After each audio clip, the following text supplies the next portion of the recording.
3. Menyatakan permohonan pra-peradilan pemohon gugur demi hukum. Dalam pokok perkara 1. Menyatakan permohonan pra-peradilan pemohon tidak dapat diterima need on van Clifford. 2. Membebankan kepada pemohon untuk membayar biaya perkara sejumlah nihil. Demikianlah diputuskan pada hari Jumat tanggal 21 Agustus 2026 oleh Sulistyo Muhammad Dwi Putro SH MH, Hakim pra-peradilan pada Pengadilan Negeri Jakarta Selatan, dan diucapkan dalam sidang terbuka untuk umum pada hari dan tanggal itu juga oleh hakim tersebut dan dibantu oleh Wijianto SH, panitera pengganti, serta dihadiri oleh kuasa pemohon dan kuasa termohon. Demikian, setelah pembacaan putusan ini, maka pemeriksaan perkara nomor 132 Pitra dinyatakan selesai dan sidang ditutup. Itulah yang selama sidang di Pengadilan Negeri Jakarta Timur selalu saya sampaikan. Ya, jadi apapun yang terjadi itu semua adalah kehendak Allah, ya, dan memang dari sejak awal juga ketika kemudian tanggal 22 Juni 2026 pelimpahan berkas perkara saya sudah dilimpahkan dari Polda Metro Jaya ke Kejaksaan Negeri Jakarta Selatan, dan kemudian sudah disampaikan juga tentang jadwal sidang yang sudah kami jalankan selama 4 kali dan kemudian menghasilkan amar putusan, di mana pada amar putusan itu kami dinyatakan bebas demi hukum. Kami terima itu sebagai sebuah kemenangan, di mana Allah sendiri sudah selalu katakan ya bahwa dunia ini kan permainan dan senda gurau ya. Jadi kami waktu itu menang, sekarang kami pengajuan kami pada pra pengadilan ini tidak diterima, ya itulah yang terjadi ya. Jadi kita tetap saja, kita semangat, kita tetap optimis ya, kita tetap dengan gembira dan bahagia menjalankan terus proses hukum ini ya dengan penuh semangat, semata-mata bukan karena saya ingin bebas, bukan, semata-mata karena menjalankan apa yang menjadi amanah dari Allah Subhanahu wa taala ya. Jadi kalau memang saya ini menjadi wasilahnya untuk menegakkan keadilan dan kebenaran pada proses perkara hukum yang kita nantikan selama bertahun-tahun ini, maka insya Allah dengan bismillah kita jalankan bersama. Karena sebetulnya pada dasarnya adalah inti dari perkara hukum yang menimpa saya ini adalah bagaimana seluruh masyarakat Indonesia itu bisa mendapatkan sebuah kejelasan yang sejelas-jelasnya ya mengenai apa yang selama ini menjadi polemik, yaitu dugaan ijazah palsu mantan Presiden ke-7 Joko Widodo. Dan ketika kemudian sidang pokok perkara ini bisa kita jalankan, ini adalah sebuah kesempatan bagi kita. Tapi sekali lagi saya katakan berkali-kali dalam 470 hari ini ya, bahwa kami sudah melakukan penelitian terhadap 709 dokumen ya, malah ditambah ya, ada beberapa tambahan dokumen lagi, 712 dokumen tepatnya. Dan yang sudah diperiksa itu ada 148 saksi, itu sudah kami teliti dengan sangat seksama. Dan dengan senang hati nanti kami sampaikan ya bersama dengan kesaksian para saksi, ada charge maupun para ahli ya di persidangan, andai kata memang sidang pokok perkara harus kami jalankan. Tapi untuk diketahui ya bahwa pada minggu ini ya tanggal 18 Agustus 2026 kami juga sudah mengajukan pra-peradilan yang kedua ya. Kami sudah siapkan karena ada 2 pasal selundupan yang berkali-kali kami sampaikan ya.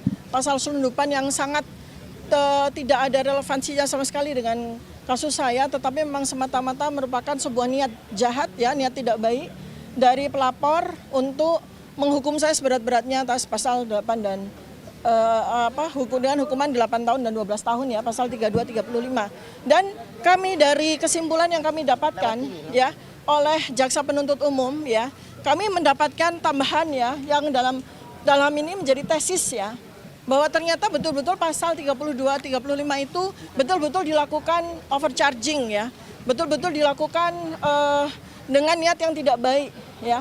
Malah kemudian barang bukti yang dibebankan kepada saya terkait dengan pasal 32, 35 Undang-Undang ITE itu betul-betul tidak relevan. Nanti saya tidak akan spill sekarang ya, tapi nanti kita akan lihat bersama-sama. Ini menjadi sebuah pelajaran bersama buat kita, dan saya selalu katakan ya bahwa apabila pada saat putusan selesai diterima, saya mengucapkan alhamdulillah.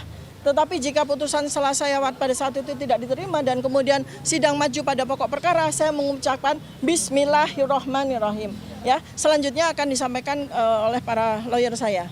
Oke, terima kasih rekan-rekan jurnalis yang saya hormati. Tadi kalau kita mendengarkan putusan pra-peradilan pada hari ini, sebetulnya kita bukannya dikalahkan, hanya secara teknis ini kami lebih dulu pelimpahan daripada terjadinya pendaftaran. Jadi hanya masalah waktu saja. Ini adalah cerita klasik tentang balapan. Balapan itu artinya bagaimana menggugurkan pra-peradilan kita dengan memasukkan pokok perkara. Ini klasik. Dari dulu memang penuntut umum selalu ingin menggugurkan pra-peradilan dengan cara memasukkan pengadilan. Dan sepertinya ya kurang lengkap, sepertinya juga tidak dipedomani adanya SEMA nomor 3 tahun 2026 yang barusan. Memang ini perintah kepada hakim ya, cuman pedoman bagi hakim-hakim di lingkungan Mahkamah Agung ya. Tapi SEMA itu mengatakan bahwa apabila pra-peradilan ini bukan soal pelimpahan perkara sebetulnya. Yang seharusnya ditinjau itu adalah tentang pemeriksaan pokok perkara. SEMA nomor 3 tahun 2026 itu jelas mengatakan pemeriksaan selama pemeriksaan pokok perkara itu sudah didahului oleh adanya pra-peradilan, itu yang harus berhenti. Namun apa boleh buat, kami tidak diterima, pengadilannya tidak terima, tidak sekali lagi tidak berarti kami dikalahkan. Hal yang lain sehingga pertimbangan soal pasal 75 ayat 4, terus kemudian 206 ayat 1 dan 2 itu tidak menjadi pertimbangan bahwa seharusnya kalau penuntut umum itu akan memperbaiki surat dakwaan harus didahului adanya kesempatan yang diberikan oleh hakim untuk melakukan. Nah ini tanpa adanya itu sehingga kita akan terus ambigu soal pasal 75 ayat 4 KUHP ini. Itu yang pokoknya karena pra-peradilan ini ditolak begitu saja di depan pintu, maka kasus ambiguitas tentang ketidakjelasan pasal 75 ayat 4 itu adalah terus menggantung. Begitu kesan kami. Saya tambahkan ya. Ya, tadi hakim juga merujuk ke SEMA yang baru tanggal 8. Iya. Nomor 3 tahun 2026 yaitu kalau nggak salah tanggal 18 Agustus dan sebagainya. Sebenarnya kalau itu dirujuk, kan ini kan tinggal pembacaan putusan ya. Seharusnya tidak merujuk ke sana karena tidak ada aturan yang berlaku surut gitu loh. Nah itu yang kami lihat itu bagaimana peraturannya baru keluar diperlakukan pada perkara kami. Seharusnya itu untuk yang ke depan, Dan satu hal lagi, kalau ditolak ini bukan berarti kita nanti itu tidak melawan dakwaan mereka. Kami tetap akan melawan dakwaan mereka dan mudah-mudahan putusannya akan sama seperti diterima ya, meskipun itu di akhir nanti. Nah, banyak orang menduga bahwa memang dibuat seperti itu agar apa? Agar pokok perkaranya nanti hilang. Dugaan orang ya. Karena apa? Nanti yang kita dimenangkan nanti di belakang. Berarti perkara walaupun sudah luar biasa persidangannya, tapi yang dimenangkan adalah perlawanan kami. Ya itu yang banyak orang khawatir seperti itu.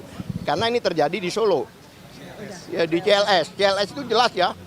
Semua UGM babak belur ini babak belur.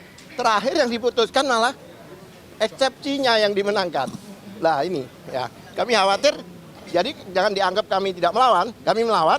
Tapi kalau akhirnya nanti eksepsi itu yang digunakan kami dimenangkan sehingga perkara ini jadi zong. Ini yang kami khawatir. Udah bertahun-tahun sidang, ternyata yang dilihat adalah putusan eksepsi. Ya kan? Nah, itu yang kami khawatir. Ya, bahkan kami yakin akan dimenangkan di belakang, ya kan? Untuk penyelamatan. Ya, itu ngertilah maksudnya. Ya. Gak sempet baca? Dengerin aja. Klik icon text to speech di okezone.com.